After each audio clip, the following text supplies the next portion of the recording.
Hello everyone, welcome to this next lecture of our history optional series जिसमें हम history optional को comprehensively cover कर रहे हैं। हमने स्टार्ट किया है एंशियंट इंडियन हिस्ट्री से और आज हम करेंगे लेटर वैदिक पीरियड के कुछ फीचर्स के बारे में डिस्कस। ठीक है। समझने वाली बात यहाँ पे ये है कि ऋग वैदिक पीरियड में आर्यंस मेनली पंजाब और सप्त सिंधु रीजन तक लिमिटेड थे और लेटर वैदिक पीरियड में उन्होंने ईस्ट की तरफ मूवमेंट किया और गंगा यमुना दोआब फिर अपर गंगा वैली में सेटल होना शुरू किया। ये पीरियड इंडियन हिस्ट्री का ट्रांजिशन फेज था। ट्रांजिशन हुआ from tribal society to a sort of territorial society. Pastoral economy से थोड़ी एग्रीकल्चरल इकोनॉमी की तरफ शिफ्ट हुआ। जनास से जनपदास बने। कॉपर यूज करते थे पहले, अब आयरन यूज करने लगे। और क्लान चीफ से अब पावरफुल किंग थोड़े थोड़े बनने लगे। इसी वजह से लेटर वैदिक पीरियड को स्टेट फॉर्मेशन का फाउंडेशन पीरियड भी अब बोला जाता है। ठीक है। मेन सोर्स कौन-कौन से देखने को मिलते हैं हमको? तो Samaveda is one of the main source. Rigveda के हाइम्स को ही म्यूज़िकल फॉर्म में अरेंज किया गया है सामवेद में। पर्पज़ है कि यज्ञ के समय गा सकें, रिचुअल चैंटिंग कर सकें। इससे हमें रिलीजियस प्रैक्टिस का आइडिया मिलता है और इसको बुक ऑफ मेलोडीज़ भी बोला जाता है। बुक ऑफ मेलोडीज़ भी बोला जाता है सामवेद को। ठीक है। फिर यजुर्वेद आता है, सबसे इम्पोर्टेंट सोर्स में से एक है ये भी। ये बताता है जो यज्ञ वगैरह होते थे वो किस तरीके से किए जाते थे। प्रीस्ट का रोल क्या था, किंगशिप, सोसाइटी, एग्रीकल्चर सब में। लेटर वैदिक पीरियड का पॉलिटिकल स्ट्रक्चर इसी से काफ़ी हद तक रिकंस्ट्रक्ट किया जाता है। देन वी हैव अथर्ववेद, है ना? ये कॉमन लोगों के लाइफ के बारे में बताता है। इसमें मिलता है disease, medicine, magic, family life, even daily beliefs उन सब के बारे में मेंशन मिलता है। इसको वेदा ऑफ एवरीडे लाइफ भी बोलते हैं। वेदा ऑफ एवरीडे लाइफ। ठीक है। फिर ब्राह्मणास आते हैं, ये प्रोज टेक्स्ट हैं। पर्पस है यज्ञ एक्सप्लेन करना, यजनास एक्सप्लेन करना, रिचुअल्स का इंपॉर्टेंस बताना। Example we have Shatapatha Brahmana, we have Aitareya Brahmana. Political और एग्रीकल्चरल इंफॉर्मेशन का मेजर सोर्स देखने को मिलते हैं। Then we have forest books known as Aranyakas. ये उन लोगों के लिए थे जो फॉरेस्ट में मेडिटेशन करते थे। फोकस था आउटर रिचुअल से इनर स्पिरिचुअल की तरफ मूवमेंट करना। और ये ब्राह्मणास और उपनिषद्स के बीच का ट्रांजिशन रिप्रेजेंट करते हैं। देन वी सी उपनिषद्स। ये क्या है? इंडियन फिलॉसफी की फाउंडेशन कॉन्सेप्ट ब्रह्मा आत्मा मोक्ष, कर्मा, रीबर्थ, इन सब के बारे में इनमें देखने को मिलता है। ठीक है। यहाँ से रिचुअल से ज़्यादा नॉलेज को इम्पोर्टेंस मिलना शुरू हुआ। Then we also see evidences of painted graveware pottery. ये पॉटरी मेनली हस्तिनापुर, है ना, अहिछत्रा, कौशाम्बी वाले एरिया में मिलती थी। और पीजीडब्ल्यू कल्चर को जनरली लेटर वैदिक पीरियड से एसोसिएट किया जाता है, लेकिन दोनों एग्जैक्टली सेम नहीं है। आर्कियोलॉजी और लिटरेचर को कोरिलेट करके एक कंक्लूजन निकाला गया है। ठीक है, हमने ये देखा। कल्चर किस तरीके का था यहाँ पे? आयरन एज देखने को मिलती है हमको। ऋग वैदिक पीरियड में मोस्टली कॉपर या ब्रॉन्ज एज थी। लेटर वैदिक पीरियड में आयरन इंट्रोड्यूस हुआ। आयरन को टेक्स्ट में बोला गया कृष्ण आयाज या श्याम आयाज। आयरन ने इकोनॉमी को कंप्लीटली ट्रांसफॉर्म कर दिया। पेंटेड ग्रे वेयर कल्चर देखने को मिलता है हमको। ये कल्चर मेनली नॉर्थ इंडिया में डेवलप हुआ। फाइन ग्रे पॉटरी इसका कैरेक्टरिस्टिक था। ब्लैक ज्योमेट्रिक डिजाइन देखने को मिलते थे, स्मॉल सेटलमेंट्स में मिलता था, है ना। और ये एलीट पॉपुलेशन की पॉटरी मानी जाती थी। Expansion towards Ganga valley. Rigvedic Aryans Punjab तक लिमिटेड थे। अब एक्सपेंशन हुआ ईस्ट की तरफ भी, है ना, क्योंकि यहाँ पे फर्टाइल लैंड थी, वाटर अवेलेबिलिटी थी और आयरन एक्स से फॉरेस्ट क्लियर करना आसान हो गया। There was transition from tribal society. पहले आइडेंटिटी क्लैन बेस्ड थी, अब टेरिटरी बेस्ड होने लगी है धीरे धीरे। अब लोग ट्राइब से ज़्यादा लैंड के बेसिस पर जो है आइडेंटिफाई होने लगे हैं। ठीक है। दस beginning of territorial state. Beginning of territorial state ये क्या चीज़ है? यही पीरियड जनपदास का बर्थ पीरियड माना जाता है। कुरु, पंचाल, विदेहा, कौशल वाले एरियाज देखने को मिलते हैं। ये लेटर इसके बाद में महाजनपदास के फाउंडेशन बने। ठीक है। तो ये हमने देखा। कुरु के बारे में अगर डिस्कस करेंगे, कुरु के बारे में डिस्कस करेंगे तो सबसे इम्पोर्टेंट ट्राइब है। ऋग्वेदा में भारताज और पुरु ट्राइब मर्ज हुए और उन्होंने कुरु ट्राइब बनाया। इन्होंने राजसूय, अश्वमेध, ब्राह्मणिकल रिचुअल्स को प्रमोट किया और पॉलिटिकल लीडरशिप इसी ट्राइब के पास थी। ठीक है। पांचालास महाभारत में जो द्रौपदी थी उनको पंचाल किंगडम की ही राजकुमारी बोला गया है, पंचाली बोलते थे, है ना। मॉडर्न वेस्टर्न यूपी में पड़ता है ये एरिया और एजुकेशन और फिलोसफी का मेजर सेंटर माना जाता था। ठीक है। वाशाज ये क्या है?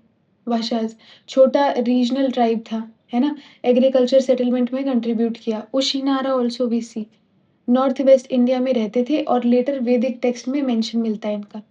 इकोनॉमिक स्ट्रक्चर किस तरीके का था? इकोनॉमिक स्ट्रक्चर देखते हैं किस तरीके का था।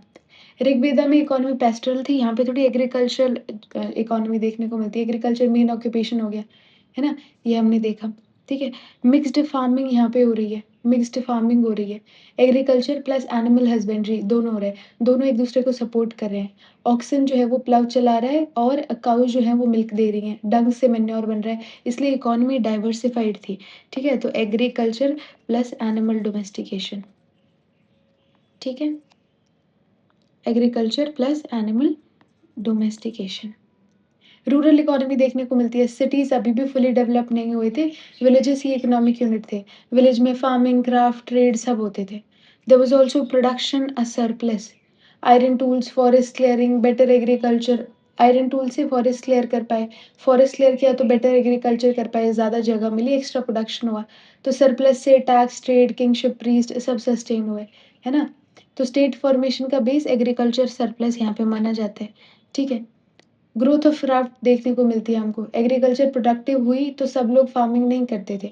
लोग अपने आप को बाकी चीज़ों में भी इंडल्ज करना शुरू किया और वहाँ से क्राफ्ट स्पेशलाइज़ेशन भी या ग्रोथ ऑफ क्राफ्ट हमको देखने को मिला। ठीक है? ये ऑक्यूपेशनल स्पेशलाइज़ेशन का बिगिनिंग यहाँ से हमको देखने को मिलता है। ठीक है? एक्सपेंशन इनटू गंगा बेसिन ये हम ऑलरेडी डिस्कस कर चुके हैं, है ना? गंगा प्लेन में राइस, व्हीट बहुत अच्छे उगते थे, इसी वजह से पॉपुलेशन भी बढ़ी। फॉरेस्ट क्लियर पर कर पाए, आयरन एक्स वगैरह देखने फॉरेस्ट क्लियर 2 तरीके से, एक तो क्या तो बर्न कर दो या फिर आयरन से काट दो फॉरेस्ट को, ठीक है? वुडन प्लग भी कंटिन्यू कर रहा था। सतपथा ब्राह्मणा में हमको जो है एविडेंस देखने को मिलता है। सतपथा ब्राह्मणा में प्लफिंग का डिटेल्ड डिस्क्रिप्शन मिलता है। यज्ञ के साथ एग्रीकल्चर को कनेक्ट करता है ये। किंग जानक जो है या जानका जो है वो प्लफ्ड फील्ड उनके बारे में भी लिखा है। किंग जानका को आइडल किंग माना गया है, वो सिंबॉलिक प्लफिंग करते थे। मतलब किंग एग्रीकल्चर को इम्पोर्टेंस देते थे। कम्युनिटी ओनरशिप जो है इट स्टिल कंटिन्यूड। किंग यहाँ पे जो है लैंड प्राइवेट कंप्लीटली नहीं नहीं हुई थी, अभी भी जो है विलेज कम्युनिटी के कंट्रोल था। ग्रेजुअली प्राइवेट ओनरशिप बढ़ने लगी, ठीक है? गृहपति बिकेम लैंडलॉर्ड मतलब गृहपति जो है वो हेड ऑफ द फैमिली होता था, लार्जेस्ट लैंड होल्डर होता था, इकोनॉमिक अथॉरिटी थी उसके पास में। ये लेटर इंडियन रूरल सोसाइटी का प्रोटोटाइप बना। क्रॉप्स कौन-सी उगाई जाती थी? यवा मीन्स बार्ली, ये अर्ली वैदिक पीरियड में भी डोमिनेंट क्रॉप थी बार्ली, ठीक है? गोधुमा, व्हीट को बोला गया, नॉर्थ इंडिया में कॉमन गोधुमा गोधुमा, ठीक है? व्रीहि का मेंशन ना अर्ली वैदिक पीरियड में नहीं मिलता है, लेटर वैदिक पीरियड में मिलता है। सबसे इम्पोर्टेंट नई क्रॉप थी ये, राइस कल्टीवेशन जो है वो गंगा वैली में एक्सपेंशन होने की वजह से इंक्रीज़ हुआ। लेंटिल्स, प्रोटीन का सोर्स, पल्सेस, डेली फूड बने उनके। तिल, ऑयल एक्सट्रैक्शन के लिए यूज़ होता था, है ना? रिलिजियस रिचुअल्स में भी यूज़ होता था और rice was also used in rituals. Rice सिर्फ फूड नहीं था, यज्ञ वगैरह में भी यूज़ होता था, रिलीजियस इम्पोर्टेंस भी थी राइस की, ठीक है? फिर अब इनकी एनिमल हस्बेंड्री के बारे में बात कर लेते हैं। थोड़ा-सा रिवाइज़ कर लेते हैं क्या-क्या पढ़ा अभी तक हमने। तो लेटर वैदिक पीरियड की नॉलेज हमको सामवेद, यजुर्वेद, अथर्ववेद, ब्राह्मणा, जरानकाज़ उपनिषद से मिलती है। पीजीडब्ल्यू पॉटरी भी देखने को मिलती है ना? पीजीडब्ल्यू पॉटरी कहाँ-कहाँ देखने को मिलती है? अहिछत्रा, हस्तिनापुर इन सब एरिया में हमको देखने को मिलती है। ये गंगा वैली में एक्सपैंड हुए थे, ट्राइबल सोसाइटी से जो है एग्रीकल्चर सोसाइटी की तरफ जो है शिफ्ट देखने को मिलता है। There was a beginning of territorial states. कुछ इंपॉर्टेंट ट्राइब हैं जैसे कुरु हो गया, पंचालास हो गया, वसास हो गया, उशिनारा हो गया, है ना? इकोनॉमिक स्ट्रक्चर किस तरीके का था? एग्रीकल्चर इकोनॉमी थी, मिक्स्ड इकोनॉमी, एग्रीकल्चर के साथ में एनिमल डोमेस्टिकेशन भी हो रहा था, ठीक है? प्रोडक्शन सरप्लस, ये सरप्लस हुआ इसी वजह से क्राफ्ट स्पेशलाइज़ेशन देखने को मिलती है, ग्रोथ ऑफ क्राफ्ट देखने को मिलता है। एग्रीकल्चर जो है वो मेन ऑक्यूपेशन बना, फॉरेस्ट क्लियर किए गए 2 तरीके से बर्निंग एंड यूजिंग आयरन, ठीक है? वुडन प्लग का मेंशन मिलता है हमको सतपथा ब्राह्मणा में, ठीक है? किंग जान का प्लफ्ट फील्ड का केस हमको देखने को मिलता है। कम्युनिटी ओनरशिप अभी भी थी, अभी भी प्राइवेट ओनरशिप जो है वो डेवलप नहीं हुई थी और गृहपति जो है वो लैंड होल्डर बना। क्रॉप्स में यवा मेन क्रॉप देखी जाती है, गोधुमा यानी कि व्हीट देखा जाता है, व्रीहि व्हिच इज़ राइस जो कि नया क्रॉप था उसके साथ में पल्सेस वगैरह भी लेंटिल्स वगैरह भी देखने को मिलते हैं। तिल से जो व्हिच इज़ सेसम वहाँ से ऑयल एक्सट्रैक्शन होता था, है ना? और ये राइस जो है उसको रिचुअल्स में भी यूज़ किया जाता था, उसका रिलीजियस इम्पोर्टेंस भी था। एनिमल हस्बेंड्री स्टिल कंटिन्यूड, है ना? ऋग्वैदिक पीरियड में इकोनॉमी का बेस जो है वो पैस्टोरलिज्म था और लेटर वैदिक पीरियड में एग्रीकल्चर मेन ऑक्यूपेशन बन गई। लेकिन इसका मतलब ये नहीं है कि पशुपालन खत्म हो गया। एनिमल हस्बेंड्री अभी भी जो इकोनॉमी का इम्पोर्टेंट सप्लीमेंट्री सेक्टर था। एनिमल से दूध, घी, गोबर, है ना, manure which is transport, flood, वो प्लफ खींचने के लिए पावर और रिलीजियस सैक्रिफाइसेस के लिए एनिमल्स मिलते थे। इसलिए फार्मिंग और पशुपालन व्हिच इज़ पैस्टोरलिज्म एक दूसरे को कॉम्प्लीमेंट करते थे। मिक्स्ड फार्मिंग देखने को मिलती है ना? ये हमने अभी देखा, मिक्स्ड फार्मिंग देखने को मिलती है। इसमें मिक्स्ड फार्मिंग का मतलब है agriculture plus animal husbandry plus stable रू is equals to stable rural economy. इस सिस्टम के फ़ायदे हैं कि ऑक्सिन से हल चलाना, है ना? डंक से खेतों की फर्टिलिटी बढ़ाना, दूध और डेयरी प्रोडक्ट्स मिलते थे, रिस्क कम होता था अगर क्रॉप फेल हो जाए। तो मिक्स्ड फार्मिंग ने परमानेंट सेटलमेंट को स्टेबल बनाया। ठीक है? ऑक्सन ड्रॉन वैगन्स देखने को मिलते हैं हल खींचने के लिए, बुलक कार्ट्स के लिए, है ना? गुड्स ट्रांसपोर्ट करने के लिए। And cattle was still important. Rigvedic period में कैटल वेल्थ का मेन सिंबल माना जाता था और लेटर वैदिक पीरियड में लैंड वेल्थ इम्पोर्टेंट हो गई थी। ठीक है? फिर भी कैटल की इम्पोर्टेंस बनी रही। क्यों? क्योंकि मिल्क, घी, सैक्रिफाइस, एग्रीकल्चर, ट्रांसपोर्ट इन सब में काऊ की ज़रूरत पड़ती थी या कैटल की ज़रूरत पड़ती थी। ठीक है? If we talk about their crafts, तो स्पेशलाइज़ेशन बढ़ा क्योंकि सरप्लस बढ़ने लगा तो लोग अपने आप को बाकी चीज़ों में भी इंडल्ज करने लगे। ठीक है? जैसे-जैसे एग्रीकल्चर सरप्लस बढ़ा वैसे-वैसे लोग फार्मिंग छोड़कर अलग प्रोफ़ेशन में स्पेशलाइज़ करने लगे। इसी प्रोसेस को ऑक्यूपेशनल स्पेशलाइज़ेशन बोलते हैं। क्या बोलते हैं? ऑक्यूपेशनल स्पेशलाइज़ेशन, ठीक है? ये लेटर वैदिक इकोनॉमी की एक मेजर फीचर थी, ठीक है? अम, वज्रसनेयनी संहिता मेंशन करती है बहुत सारे क्राफ्ट के बारे में, ठीक है? ये शुक्ल यजुर्वेद का पार्ट है, इसमें बहुत सारे प्रोफेशंस का मेंशन मिलता है। तो ये बताता है कि सोसाइटी इकोनॉमिकली डाइवर्सिफाइड थी, ठीक है? मेजर क्राफ्ट्समैन कौन थे? को पॉटर्स पॉटर्स, ठीक है? मिट्टी के बर्तन बनाते थे, पॉटरी स्टोरेज, कुकिंग और रिचुअल में यूज़ होती थी। वीवर्स हुआ करते थे, है ना? लेदर वर्कर्स हुआ करते थे, कारपेंटर, रोप मेकर, ये सब हमको देखने को मिलते हैं, ठीक है? आगे बढ़ेंगे। आगे बढ़ेंगे तो पॉटरी के बारे में देखते हैं, पेंटेड ग्रेवर पॉटरी, ठीक है? सबसे इम्पोर्टेंट पॉटरी है, फाइन ग्रे कलर की होती थी, ब्लैक पेंटेड ज्योमेट्रिक डिज़ाइन होते थे और व्हील मेड होती थी या वेल फायर्ड होती थी। तो जो पीजीडब्ल्यू का एसोसिएशन जनरली कुरु पंचाल रीजन और बाद में फिर लेटर वैदिक कल्चर से किया गया। Black and red ware pottery, ये क्या है? ये चालकोलिथिक से कंटिन्यू हुई। डेली यूज़ और स्टोरेज के लिए इस्तेमाल होती थी। Black slipped ware, smooth black surface वाली पॉटरी थी। हायर क्वालिटी की मानी जाती थी। We also see red ware pottery, सबसे कॉमन डोमेस्टिक पॉटरी थी, कुकिंग और स्टोरेज में यूज़ होती थी। तो डिफरेंट पॉटरी ट्रेडिशन रीजनल जो डाइवर्सिटी है उसको रिफ्लेक्ट करते हैं। हमने देखा painted grey ware, black and red ware and black slipped ware, ये सब देखने को मिलती है। If you talk about metal, we can see gold, jewellery और रिचुअल्स में यूज़ होता था, प्रेस्टीज का सिंबल हुआ करता था। कॉपर देखने को मिलता है, यूटेंसिल और ऑर्नामेंट्स में यूज़ होता था। ब्रॉन्ज़ टूल या वेसल्स बनाने के लिए यूज़ होता था और आयरन इसका सबसे रिवॉल्यूशनरी मेटल देखने को मिलता है। सबसे रिवॉल्यूशनरी मेटल टेक्स्ट में इसे कहा गया है कृष्ण अयाज या श्याम अयाज। दोनों का मतलब जनरली आयरन माना गया है। मेनली वेपन बनाने में स्पेयर्स, एरोहेड्स, स्वर्ड्स वगैरह, है ना? ये सब वेपन बनाने के लिए यूज़ होता था, ठीक है? सिल्वर का मेंशन भी मिलता है हमको। सिल्वर को रजत बोला गया है। ज्वेलरी और प्रेस्टीज आइटम्स बनते थे इससे, है ना? टिन ब्रॉन्ज़ बनाने के लिए यूज़ होता था। कॉपर और टिन को मिला के ब्रॉन्ज़ बनता है ना? लेड जो है वो भी स्मॉल ऑब्जेक्ट्स बनाने के काम आता था और ग्लास मैन्युफैक्चरिंग का भी एविडेंस देखने को मिलता है। ग्लास बीड्स बनने लगे। ये क्राफ्ट स्पेशलाइज़ेशन का इंडिकेटर है, ठीक है? If we talk about their trade, how was their trade? तो ट्रेड इम्प्रूव हुआ, है ना? एक्सचेंज इकोनॉमी इम्प्रूव हुई लेकिन इकोनॉमी का मेन बेस एग्रीकल्चर ही था। Still it was secondary. Karwaan traders देखने को मिलते हैं हमको, ये क्या होते हैं? है ना? लॉन्ग डिस्टेंस ट्रेड के लिए ग्रुप्स में ट्रैवल करते थे, सिक्योरिटी भी मिलती थी और कमोडिटी मूवमेंट हुआ करती थी। मतलब एक्सचेंज होते थे फूड ग्रेन्स, एनिमल्स, है ना? मेटल्स, क्लॉथ, पोट्री वगैरह ये सब। श्रेणी का मेंशन मिलता है, श्रेणी गिल्ड्स हुआ करते थे। श्रेणी का मतलब सेम प्रोफेशन के लोगों को का ऑर्गेनाइज्ड ग्रुप। फंक्शन क्या था? प्रोडक्शन कंट्रोल करना, क्वालिटी जो है कंट्रोल करना, म्यूचुअल हेल्प देना एक दूसरे को, ट्रेड को रेगुलेट करना। और इस श्रेणी का जो लीडर होता था उसको बोलते थे श्रेष्ठी। क्या बोलते थे? हेड को बोलते थे श्रेष्ठी। बाद में ये अर्बन इकोनॉमी में बहुत इन्फ्लुएंशियल बने। एक्सचेंज सिस्टम किस तरीके का था? बार्टर मोस्टली यूज़ करते थे, है ना?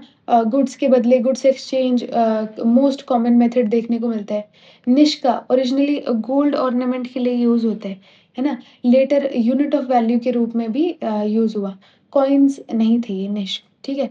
कृष्णाला ये क्या चीज़ है? वेट मेजर करने के लिए यूज़ होता था, कभी-कभी वैल्यू कैलकुलेट करने के लिए भी यूज़ होता था। Satamana, satamana what is satamana? Standard weight या फिर वैल्यू यूनिट थी ये भी। Coins were not there. Punch marked coins का यूज़ जो है वो महाजनपदास पीरियड में होता है। लेटर वैदिक पीरियड में मेटालिक कॉइन्स नहीं थे। What sort of taxation system they had? What sort of taxation system? तो परमानेंट स्टेट बनने लगे, किंग को एडमिनिस्ट्रेशन और रिचुअल्स के लिए रेवेन्यू चाहिए था। तो बलि के फॉर्म में टैक्स लिया जाता था। अभी बलि जो है वो वॉलंटरी नहीं रही, रेगुलर कंपल्सरी टैक्स बन गया है। भाग हुआ करता था। प्रोड्यूस का जो है 1/16 देना पड़ता था।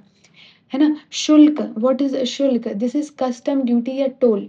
ट्रेड रूट्स पर कलेक्ट किया जाता था। मैंडेटरी टैक्स कर दिया गया था, ठीक है? और मेजरली वैश्यास लोग देते थे, ठीक है? संग्रहित्री ये क्या होता था? टैक्स कलेक्टर को संग्रहित्री बोल रहे हैं। किस-किस तरीके के टेक्स्ट है? बलि है ना? बलि है, भाग है, शुल्क है ना? और संग्रहित्री जो है वो टैक्स कलेक्टर हुआ करता था। अर्बनाइज़ेशन का क्या वो है देखने को मिलता है। ऑल्दो नगर जो वर्ड है वो मेंशन किया गया है, लेकिन ये मॉडर्न सिटीज़ नहीं थे। प्रोटो अर्बन सेंटर्स देखने को मिलते हैं, ठीक है? जैसे हस्तिनापुर, जिसकी कैपिटल कुरु थी, पीजीडब्ल्यू साइट है, पॉलिटिकल इम्पोर्टेंस बहुत है। कौशाम्बी ट्रेड और पॉलिटिकल सेंटर था, लेटर महाजनपदाज़ में इम्पोर्टेंट सिटी बना। There was no full urbanisation, economy still rural थी, एग्रीकल्चर डोमिनेंट था, ट्रेड लिमिटेड थी आज भी और कॉइन्स एब्सेंट थे और बहुत छोटी-छोटी सेटलमेंट हुआ करती थी। ठीक है, जो सेकंड अर्बनाइज़ेशन है वो पोस्ट 600 हमको देखने को मिलता है। Okay, let's just talk about there political structure and administration. तो ऋग्वेदिक पीरियड में पॉलिटिकल सिस्टम ट्राइबल था, जन बेस्ड था। लेटर वैदिक पीरियड में आर्यंस जो है वो परमानेंटली सेटलमेंट में सेटल हो गए और एग्रीकल्चर एक्सपैंड हुई और लैंड का इंपॉर्टेंस बढ़ गया। रिजल्ट ये हुआ कि ट्राइब से ज़्यादा टेरिटरी इंपॉर्टेंट हो गई और चीफडम ग्रेजुअली जो है वो किंगडम्स में कन्वर्ट हो गया। राजा की अथॉरिटी पहले से काफ़ी ज़्यादा बढ़ गई। ठीक है? From kinship based polity territorial जो है पॉलिटी देखने को मिलती है और ये लेटर वैदिक पीरियड का सबसे इम्पोर्टेंट पॉलिटिकल चेंज है। What was the nature of their polity? जना से जनपदा बने। ऋग्वैदिक पीरियड में पॉलिटिकल यूनिट को जना ट्राइब थी, है ना? वो बोला गया है। लोग अपनी आइडेंटिटी ट्राइब के बेसिस पर रखते थे, जैसे भारता, पुरु, यादु। जनपदास क्या है? जनपदा का मतलब है जन प्लस पदा, फुट सेटलमेंट, है ना? यानी जिस टेरिटरी में एक जन परमानेंटली सेटल हो गया है, अब जो ट्राइब से आइडेंटिटी शिफ्ट होकर लैंड पर शिफ्ट हो गई, है ना? कुरु जनपदास, पंचाल जनपदास ये कुछ एग्ज़ाम्पल देखने को मिलते हैं। तो पीपल बेस्ड से टेरिटरी बेस्ड जो है हो गया है and now people were leading a settled life. राष्ट्र वर्ड अपीयर हुआ है। ऋग्वेदिक टेक्स्ट में राष्ट्र रेयरली मिलता है। लेटर वैदिक पीरियड में उसका यूज़ जो है वो बढ़ गया है। लेकिन ऑर्गेनाइज़्ड टेरिटोरियल स्टेट ये पॉलिटिकल सेंट्रलाइज़ेशन को शो करता है, ठीक है? राज्य अपीयर हुआ है वर्ड। राज्य का कॉन्सेप्ट भी डेवलप हुआ। अब राजा सिर्फ़ ट्राइबल चीफ़ नहीं रहा, वो एक टेरिटोरियल किंगडम का रूलर बन गया है। ठीक है? किंग इज़ अ राजा, ज़्यादा पावरफुल हो गया, हेरिडिटरी टेंडेंसी देखने को मिलती है, डिवाइन स्टेटस इंक्रीज़ हो गया, जो कि पहले नहीं देखने को मिलता था। ठीक है? रीज़न क्या था कि टैक्स अच्छा आ रहा है, एग्रीकल्चर अच्छा हो रहा है, रिचुअल्स में इम्पोर्टेंस बढ़ रही है और टेरिटरीज़ बढ़ रही हैं। ठीक है? आगे बढ़ते हैं। आगे अगर बढ़ेंगे तो रॉयल टाइटल्स अज़्यूम कर रहे हैं राजा, जैसे सम्राट, एकरथ, है ना? सर्वभूमिपति, सारी भूमि का पति, है ना? सर्वजानन, है ना? ये सब कुछ वर्ड्स हैं, ये टाइटल की तरह यूज़ हो रहे हैं, है ना? ठीक है? आगे बढ़ते हैं। किंग जो है वो he was assisted by priest, सेनानी एंड महिषी। ठीक है? प्रीस्ट पुरोहित हुआ करता था, सेनानी आर्मी का कमांडर हुआ करता था और महिषी वाज़ अ चीफ क्वीन। ठीक है? रॉयल रिचुअल्स सिर्फ रिलीजियस सेरेमनी नहीं रहे अब, ये पॉलिटिकल लेजिटिमेसी को एस्टैब्लिश करने का टूल बन गए। कुछ हमको रिचुअल्स देखने को मिलते हैं जैसे राजसूया, कोरोनेशन सेरेमनी होती थी। पर्पस था कि किंग को ऑफिशियली सोवरेन रूलर डिक्लेयर करना। वाजपेय यज्ञ, प्रेस्टीज और रॉयल पावर का रिचुअल देखने को मिलता है। चैरिट रेस होती थी इसमें, ठीक है? अश्वमेध सबसे इम्पोर्टेंट रॉयल सैक्रिफाइस होता था। प्रोसेस हॉर्स को 1 साल के लिए फ्री छोड़ दिया जाता था। जिस टेरिटरी में हॉर्स गुज़रता था, अगर रूलर अपोज़ कि नहीं नहीं किया तो टेरिटरी इनडायरेक्टली जो है किंग की सुप्रीमेसी एक्सेप्ट करती थी। अगर अपोज़ करे इसका मतलब वॉर होता था। तो Ashvamedha was also equals to political expansion plus territorial sovereignty. ठीक है? ये हमको देखने को मिलता है। ठीक है? वॉर्स हुआ करते थे यहाँ पे। पहले जो है कैटल रेड्स हुआ करती थी, अब टिपिकल लैंड के लिए वॉर्स होने लगे हैं। टेरिटरी इम्पोर्टेंट हो गई है, एग्रीकल्चरल लैंड इम्पोर्टेंट हो गई है। तो ये हमको यहाँ पे देखने को मिलता है।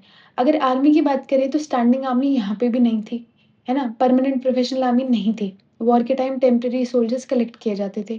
ट्राइबल मोबिलाइज़ेशन जो पहले हमको ट्राइबल मिलिशिया देखने को मिलता है, सेम चीज़ यहाँ पे भी देखने को मिलती है। ठीक है? आर्मी अब ट्राइबल भी थी और ग्रेजुअली स्टेट कंट्रोल भी बन गई थी। एडमिनिस्ट्रेशन देखें तो लेटर वैदिक एडमिनिस्ट्रेशन ऋग्वैदिक से काफ़ी ऑर्गेनाइज़्ड हो गई थी। लार्ज टेरिटरी हो गई थी, टैक्सेशन वगैरह वो सब देखने को मिलता है। ऑफिसेज़ 12 रत्निन्स देखने को मिलते हैं। रत्निन्स का मतलब होता है रत्न, रत्न मीन्स जूल्स, 12 रत्निन्स देखने को मिलते हैं।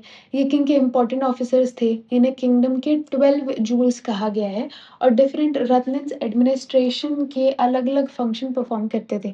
प्रीस्ट हुआ करता था जिसके बारे में हमने पहले देखा, सेनानी हुआ करता था, है ना? Mahishi which was a chief queen वो हुआ करती थी। संग्रहित्री जो टैक्स कलेक्ट करता था, लोकल चीफ हुआ करता था, ये सब देखने को मिलता है। अब पहले हमको सभा समिति और विधाता देखने को मिलता था, है ना? जिसमें वुमेन भी पार्टिसिपेट कर सकती थी। यहाँ पे सभा जो है वो एलीट एलीट असेंबली हुआ करती थी और किंग को एडवाइस देती थी, है ना? लेटर वैदिक पीरियड में इन्फ्लुएंस जो है वो डिक्लाइन होने लगा। सेम समिति वाज़ अ जनरल असेंबली और किंग इलेक्ट वगैरह करती थी। लेटर अथॉरिटी ऑलमोस्ट खत्म हो गई। रीज़न ये था हेरिडेटरी मोनार्की बनी। विधाता ऋग्वेदिक का सोशल रिलीजियस इंस्टीट्यूशन था, लेटर वैदिक में डिसअपीयर ही हो गया। गना was also vanished, tribal political group was vanished. ठीक है? एडमिनिस्ट्रेटिव यूनिट क्या थी? कुल, ग्राम, विस, जन, जनपदा। ये इतना तो हमको पहले भी देखने को मिलता है, ये जनपदा ऐड हो गया। कुल, ग्राम, विस, जन, जनपदा, ये हमने देखा। ठीक है? आगे बढ़ते हैं। आगे अगर बढ़ेंगे तो इनके सोशल स्ट्रक्चर की बात करते हैं।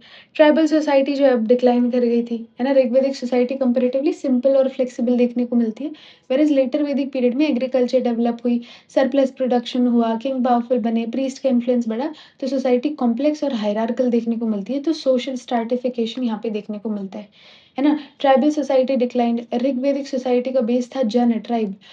लोग जो है वो ब्लड रिलेशनशिप से जुड़े थे। लेकिन अब वैसा देखने को नहीं मिलता, टेरिटरी ज़्यादा इम्पोर्टेंट हो गई। वर्ना सिस्टम ऑल्सो बिकेम रिजिड। पहले जो है हमको सोशल मोबिलिटी देखने को मिलती थी, अब नहीं मिलती। ऋग्वैदिक पीरियड में वर्ना सिस्टम ऑक्यूपेशन बेस्ड हो गया था, मोबिलिटी कम हो गई थी। बर्थ बेस्ड टेंडेंसीज़ देखने को मिलती हैं कि आप जिस कास्ट में पैदा हुए हैं, जिस वर्ना में पैदा हुए हैं, वैसे ही होगा। सोशल मोबिलिटी रिड्यूस हो गई थी। 4 वर्नास देखने को मिलते हैं, ब्राह्मणास, क्षत्रिय, वैश्य, शूद्र, है ना? ठीक है? क्षत्रिय जो है वो एडमिनिस्ट्रेशन वॉरफेयर करते थे, इनके बारे में हमने ऑलरेडी डिस्कस कर लिया है, सेम ही होता था। ब्राह्मणास की पावर बढ़ी, क्षत्रियास की पावर बढ़ी, वैश्यास से टैक्स लिया जाता था और शूद्रास को काफ़ी डेप्रिवेशन में रखा गया। ठीक है? जो शुरू के ये जो 3 वर्ण थे देवर द्विजा, द्विजा का मतलब होता है ट्वाइस बॉर्न, पहला जन्म पेरेंट्स से और दूसरा जन्म एजुकेशन व्हिच इज़ उपनयन सेरेमनी, है ना? उसमें देखने को मिलता है। ठीक है? तो ब्राह्मण, क्षत्रिय, वैश्य जो है द्विजा माना जाता था, शूद्रास को नहीं माना जाता था, क्योंकि उनके लिए उपनयन सेरेमनी जो है वो नहीं हुआ करती थी। ठीक है? ओके। अब जो गायत्री मंत्र है वो भी वुमेन और शूद्रास को डिनाइड था। गायत्री मंत्र को सीक्रेट माना गया और लेटर वैदिक टेक्स्ट के अकॉर्डिंग वुमेन और शूद्रास को गायत्री चैंटिंग की परमिशन नहीं थी। Rathakaras received sacred thread. Interesting exception है कि रथकार यानी कि chariot maker normally artisan group थे। कुछ लेटर वैदिक टेक्स्ट में इनको उपनयन का राइट मिला है। ना ये बताता है कि सिस्टम कंप्लीटली रिजिड नहीं था, या फिर ये भी इंटरप्रेट कर सकते हैं कि रथकाराज़ की इम्पोर्टेंस कितनी थी। ठीक है? पंचम पंचमास ये क्या होते हैं? 4 वर्ना सिस्टम के बाहर कुछ ऑक्यूपेशनल ग्रुप डेवलप होने लगे, लेटर इन्हें पंचमाना कैटेगरी में भी काउंट कर किया गया। देन चंडालास का मेंशन देखने को मिलता है, they were outside outside the varna system. ठीक है? वर्ना सिस्टम के बाहर, बाद में धर्मशास्त्र पीरियड में इनकी जो पोज़ीशन है वो और डिग्रेड हो गई। आश्रम सिस्टम देखने को मिलता है, ब्रह्मचर्य, है ना? ब्रह्मचर्य यानी स्टूडेंट लाइफ होती है, एजुकेशन, डिसिप्लिन और गुरु सेवा पे ध्यान देना। गृहस्थ, जब आप अपनी मैरिड लाइफ को एन्जॉय करते हो, फैमिली, एग्रीकल्चर ये सब चीज़ें करते हो। सोसाइटी का सबसे इम्पोर्टेंट स्टेज, है ना? वानप्रस्थ अवस्था आती है, वानप्रस्थ आश्रम आता है। Gradual retirement sort of situation where responsibilities जो है वो चिल्ड्रन को ट्रांसफ़र कर देते हैं और आप मेडिटेशन और स्पिरिचुअलिटी पर फ़ोकस करते हो। Then at the last they have sannyasa. Sannyasa इस टाइम पे एब्सेंट देखने को मिलता है, बाद में ऐड होता है। लाइफ का क्या ऑब्जेक्टिव था इस टाइम पे, है ना? लाइफ का ऑब्जेक्टिव था 3 डेप्थ होते थे, यानी ऋण, 3 ऋण चुकाने पड़ते थे। वेरी फर्स्ट इज़ पितृ ऋण, पेरेंट्स और एंसेस्टर का डेट, चिल्ड्रन प्रोड्यूस करके और फैमिली कंटिन्यू करके रीपे करते थे। देव यानी कि ब्रह्म ऋण, गॉड और सीक्रेट नॉलेज का डेट, यजनास और वैदिक स्टडी से रीपे होता था। गुरु ऋण, टीचर का डेट, है ना? नॉलेज को प्रिज़र्व और पास ऑन करना या रीपे करना, ठीक है? 4 पुरुषार्थ बताए गए हैं, धर्म, अर्थ, काम, मोक्ष, ठीक है? धर्म ड्यूटी करना, मॉरल कंडक्ट करना, अर्थ वेल्थ कमाना, लाइवलीहुड कमाना, है ना? काम desires, pleasure, emotional fulfilment and मोक्ष लिबरेशन, अल्टीमेट स्पिरिचुअल गोल, है ना? ठीक है? Social control plus individual freedom दोनों देखने को मिलती है ना? पुरुषार्थ सिस्टम का एम है कि इंडिविजुअल की डिज़ायर को भी इम्पोर्टेंस मिले और सोसाइटी का ऑर्डर भी मेंटेन हो। गोत्र का सिस्टम भी यहाँ पे देखने को मिलता है। गोत्र, गोत्र वर्ड गोष्ठा से निकला है और ओरिजिनली कैटल एन्क्लोज़र से रिलेटेड कॉन्सेप्ट है, ठीक है? लेटर कॉमन एंसेस्टर से रिप्रेज़ेंट होने लगा। 7 सेजेस देखने को मिलते हैं। मेजर गोत्र को ट्रेडिशनली सप्तऋषि 7 सेजेस से कनेक्ट किया गया है ना? कॉमन एंसेस्टर होते थे, सेम गोत्र मैरिज प्रोहिबिट की जाती थी, मतलब सेम गोत्र में शादी नहीं हो सकती और चंद्रायना पेनेंस, मतलब अगर सेम गोत्र मैरिज हो जाए तो चंद्रायना नाम का पेनेंस मेंशन किया गया है। फैमिली वाज़ पैट्रियार्कल अगेन, है ना? Family was patrilineal again, joint family देखने को मिलती है, 3 4 जनरेशंस एक साथ में रहने देखने को मिलती है, जॉइंट फैमिली, है ना? गृहपति, ठीक है? यजमान, जो पर्सन यज्ञ स्पॉन्सर करता है उसे यजमान कहते हैं, जनरली गृहपति होता था। पॉलीगनी वाज़ वेरी मच कॉमन, एक मेल की मल्टीपल वाइफ्स हुआ करती थी। कुलपति जो है वो ज़्यादा पावरफुल हुआ करता था, घर का जो हेड होता था वो ज़्यादा पावरफुल होता था, है ना? और वो किसी फैमिली मेंबर को एक्सपेल भी कर सकता था। विश्वामित्र ने अपने 50 सन्स को एक्सपेल कर दिया था, ये एग्ज़ाम्पल टेक्स्ट में मिलता है, ठीक है? फैमिली हेड की एब्सोल्यूट अथॉरिटी को दिखाता है। अब if we talk about the status of women of course declined, है ना? फीमेल बर्थ को डिस्करेज किया गया। ऐत्रेय ब्राह्मणा में लिखाया गया है कि daughters were a source of sorrow, सभा में जहाँ पहले पार्टिसिपेट कर सकती थी, अब एक्सक्लूड किया गया। जहाँ अर्ली वैदिक पीरियड में रिचुअल्स में वुमेन की इम्पोर्टेंस बहुत दिखाई गई है, अब यहाँ से भी एक्सक्लूड किया गया। उपनयन सेरेमनी, जो एजुकेशनल सेरेमनी होती है, वो वुमेन को डिनाई की गई। गायत्री मंत्र नहीं पढ़ सकती हैं, शूद्र और वुमेन गायत्री मंत्र नहीं चैंट कर सकते थे और अपने आप को डोमेस्टिक स्फेयर में ही वो अपने आप को रखती थी। और पैट्रियार्कल कंट्रोल वुमेन पे जो है यहाँ पे ज़्यादा बढ़ रहा है। जहाँ पे अर्ली वैदिक पीरियड में हम देख रहे थे कि चाइल्ड मैरिज नहीं है, 16 टू 17 आस-पास उम्र रखी गई थी, यहाँ पे चाइल्ड मैरिज बढ़ती हुई दिखती है। जहाँ पे अर्ली वैदिक में सती का कोई एविडेंस नहीं, यहाँ पे सती के एविडेंस देखने को मिलते हैं। लेकिन कुछ एक्सेप्शन भी हैं जो वुमेन ने अच्छा किया, जैसे गार्गी, मैत्री हमको देखने को मिलती है, बोथ वर फिलॉसॉफिकल स्कॉलर्स, ठीक है? कुछ एक्सेप्शन भी देखने को मिलते हैं। If we talk about religion, तो नेचर वर्शिप यहाँ पे भी देखने को मिलती है ना? पॉलीथीज़्म देखने को मिलता है and they were moving towards monotheism. Ritual का इम्पोर्टेंस जो है वो बढ़ गया है। रिचुअल का इम्पोर्टेंस बढ़ गया है। एनिमल सैक्रिफाइस बढ़ गया है। अब जो रिचुअल पहले जितने सिंपल थे, अब ज़्यादा कॉम्प्लेक्स हो गए हैं। ठीक है? कैसे प्रोनाउंस करना है किसी वर्ड को, उस पे ज़्यादा स्ट्रेस दिया जा रहा है। ठीक है? दक्षिणा बहुत इम्पोर्टेंट है कि जो प्रीस्ट ने जो भी किया, आप कुछ ना कुछ दान दक्षिणा दीजिए उन्हें। ठीक है? ठीक है? आइडोलेट्री, मूर्ति पूजा का थोड़ा स्टार्टिंग हमको देखने को मिलता है। एग्रीकल्चरल ऑफरिंग्स दी जा रही हैं, है ना? राइस, तिल ये सब चीज़ें दी जा रही हैं, काऊ, गोल्ड, हॉर्सेस ये सब दिए जा रहे हैं, ठीक है? मेजर गॉड्स जो हैं वो प्रजापति, विष्णु, रुद्र, अग्नि, इंद्र, इंद्राणी ये सब देखने को मिलते हैं, ठीक है? और जो पुशान थे वो शूद्रास के जो है गॉड देखने को मिलते हैं। जैसे फर्स्ट में हमको इंद्र देखने को मिलते थे, यहाँ पे इंद्र की इम्पोर्टेंस कम है, अग्नि की इम्पोर्टेंस भी कंपैरेटिवली कम हो गई है। ठीक है? रिलिजियस एवोल्यूशन की बात करें तो ब्राह्मणास जो हैं वो रिचुअल्स या सैक्रिफाइस कर रहे हैं, के बारे में बता रहे हैं, ठीक है? आरण्यकास जो है वो मेडिटेशन, तपास इन सब के बारे में बात कर रही है और उपनिषद ब्रह्मा, आत्मा, मोक्ष इन सब के बारे में बता रहे हैं, ठीक है? ओके, ठीक है। आगे बढ़ते हैं। Opposition, what is opposition? हाँ, अभी धीरे-धीरे क्या होता है क्योंकि ब्राह्मणास का जो इम्पोर्टेंस है या ब्राह्मणास जो है जितना ये दक्षिणा वग़ैरह बढ़ा रहे हैं, रिचुअल को जितना कॉम्प्लेक्स कर रहे हैं, ये चीज़ें कर रहे हैं, है ना? तो उसकी वज़ह से क्या होता है कि प्रीस्टली डोमिनेंस जो है वो बढ़ रहा है। बहुत ज़्यादा सैक्रिफ़ाइस कराए जा रहे हैं, बहुत ज़्यादा कि अभी ये दे दो, अभी ये दे दो, इतनी दक्षिणा चाहिए, उतनी दक्षिणा चाहिए। मटेरियलिज़्म की तरफ बहुत जा रहे हैं, है ना? मटेरियलिज़्म की तरफ बहुत जा रहे हैं तो देखने को मिलता है कि आगे आने वाले टाइम में बुद्धिज़्म, जैनिज़्म, आजीविका जैसे सेक्ट आए जो कि ब्राह्मणिकल डोमिनेंस को चैलेंज करते थे, आगे आने वाले टाइम में हम देखते हैं, है ना? जब बुद्धा आते हैं, है ना? महावीरा आते हैं, तो इन सब के टाइम पे हमको जो है ब्राह्मणिकल जो ऑर्डर है उसका ऑपोज़िशन देखने को मिलता है। अब एजुकेशन सिस्टम में इनके बात करते हैं, ठीक है? नेचर ऑफ एजुकेशन क्या था? तो एजुकेशन का मेन एम था कैरेक्टर बिल्डिंग, रिलिजियस नॉलेज बढ़ाना, मॉरल डिसिप्लिन बढ़ाना। There were different subjects like philosophy, literature, mathematics, ethics वगैरह ये सब देखने को मिलते हैं। लेकिन यहाँ पे ओरल ट्रेडिशन था, बुक लिखे नहीं जाते थे, नॉलेज ओरली ट्रांसमिट हुआ करती थी, गुरु-शिष्य परंपरा सॉर्ट ऑफ देखने को मिलती थी एंड देयर वाज़ मेमोराइज़ेशन, ठीक है? टीचर पीपल गुरु शिष्य परंपरा हमने देखा। उपनिषद्स वर कंपोज्ड ड्यूरिंग दिस टाइम, ठीक है? वेदांताज़ उपनिषद पर बेस्ड कुछ फिलॉसफीज़ देखने को मिलती हैं, वेदांता को एंड ऑफ वेदास भी देखने को वो बोला जाता है, ठीक है? तो ये लेटर हिंदू फिलॉसफी का बेस बने ये भी। एजुकेशन जो है वो मेनली मेल्स तक ही लिमिटेड थी, लेकिन कुछ एक्सेप्शन देखने को मिलते हैं। For example we have Gargi, we have Maitreyi, ठीक है? If we talk about art and craft, weaving, carpentry, leather work, pottery ये सब देखने को मिलती है। वूल का भी काम देखने को मिलता है ना, वीविंग वगैरह ये सब चीज़ें भी देखने को मिलती है, निटिंग वगैरह देखने को मिलती है, ठीक है? म्यूज़िकल इंस्ट्रूमेंट भी कुछ मिले हैं जैसे लूट, फ्लूट, ड्रम इन सब का एविडेंस देखने को मिला है हमको, है ना? और silk, glass beads, metal mirror, burnt brick जो है ऑल्दो रेयर थी बट एक्ज़िस्ट करती थी, तो ये भी देखने को मिलता है ना? ऑर्नामेंट मेकिंग भी देखने को मिलती है हमको। ठीक है। अब जो नेक्स्ट है वैदिक लिटरेचर इसके बारे में will just record it into the next lecture क्योंकि बहुत लंबा हो रहा है आई बिलीव, है ना? तो this was about our lecture. अगर आपको ये वीडियो पसंद आई हो then please hit the like button and subscribe to this channel and yeah keep learning.